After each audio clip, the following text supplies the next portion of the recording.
Guys, আমি এখন আপনাদেরকে এমন একটা মালের সাথে পরিচয় করে দিব, যেটা বর্তমান দেশে, আমাদের বাংলাদেশে সবচেয়ে বেশি ডিমান্ডেবল এবং অতিরিক্ত আদুরে আহ্লাদের। আপনি একবার গেস করুন তো আমি আপনাদেরকে কি দেখাতে যাচ্ছি।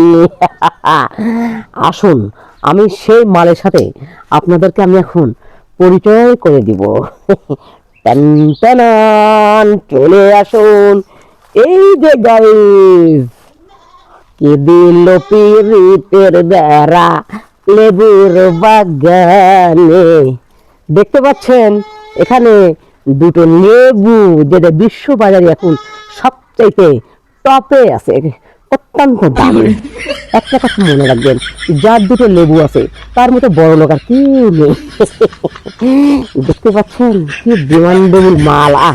এই মালের পেছনে মানুষ উঠেছে, ওরে সর্বনাশ, শুনেছি সোনার দামে গুলো বিক্রি হচ্ছে। ওরে বাপরে বাপ, কেন বাবা, যে জিনিসের দাম বেশি বেড়ে গেছে ওটা আমি খাবো না, সমস্যা আছে? না খায় আমরা বাঙালিরা এত বোকাচ্ছ, কি আর বলবো, তার পিছনে ধরে বেড়াই, তার পিছনে ধরে বেড়াই। হ্যাঁ, সবসময় আমার মাথা রাখবেন, যার দুটো লেবু আছে সে হচ্ছে শীর্ষ ধনী এখন। ধন্যবাদ সবাইকে।